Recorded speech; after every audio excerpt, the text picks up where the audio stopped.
الموازنة بينص على أن تشمل الموازنة جميع الإيرادات وجميع المصروفات، لكن الموازنة في مصر تشمل 20 فقط من الإيرادات، عبارة عن الضرائب وعوائد البترول وقناة السويس والهيئات الاقتصادية بإجمالي 285 مليار جنيه. أما 80% من الإيرادات فلا تدخل ضمن الموازنة وتذهب إلى الصناديق الخاصة التي وصلت أرصدتها إلى 1272 مليار جنيه. هذه المبالغ تؤخذ من جيوب المواطنين البسطاء. الموازنة المصرية ليست بها عجز. هذه المبالغ تؤخذ من جيوب المواطنين البسطاء، دخول مستشفى، غرامات، رسوم طريق، رسوم استخراج اوراق رسميه وغيره. عدد الصناديق يزيد على 10,000 صندوق، كل منها له لائحه خاصه ومجلس اداره يحصل على نسبه من ايرادات الصندوق. جهاز المحاسبات رصد مخالفات خلال العام الماضي وصلت الى 3995 مليون جنيه، بخلاف ما يحصل عليه اعضاء مجالس الادارات وغيرهم من المسؤولين من اموال تزيد على 100 مليار جنيه من جيوب الفقراء. نسبة كبيرة من أموال الصناديق تصرف في تهاني وتعازي ومكافآت وهدايا وشراء سيارات وتجديد مكاتب المسؤولين. نتكلم عن إن مواطن بياخد 100 أو 200 أو 300 أو حتى 400 أو 500 جنيه، ده ما ينفعش ولا يستطيع المواطن أن يعيش بهذا المبلغ لوحده، فما بالك لو كان مسؤول عن أسرة.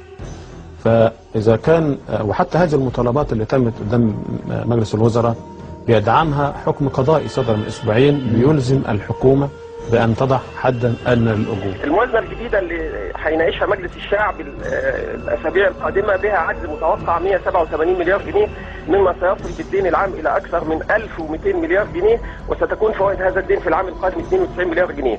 هل نستطيع هذا الدين فورا؟ نعم. هل نستطيع مضاعفة الرواتب والمعاشات؟ نعم. هل نستطيع الارتقاء بمستوى خدمات التعليم والصحة والإسكان والنقل والمواصلات لتصل إلى المستويات العالمية؟ نعم. لكن الحكومة بتتعمد إفقار الشعب لصالح قلة من المسؤولين الذين يحصلون على الملايين من الجنيهات شهريا من جيوب الفقراء. لهذا يتم تزوير الانتخابات ومحاربة دعوات التغيير والإصلاح واعتقال الشرفاء. تقدمت بالاستجواب اللي أشرت إليه أستاذ أحمد، وكان من المفترض أن يحدد له موعد للمناقشة اليوم، ولكن هيهات أن يناقش مثل هذا الاستجواب.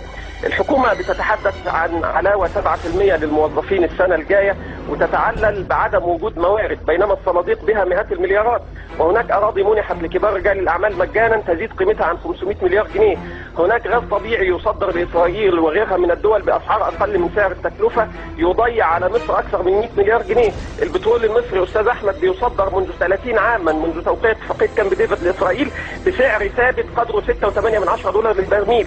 هناك متأخرات ضريبية على كبار رجال الأعمال والصحف القومية تصل إلى 60 مليار جنيه.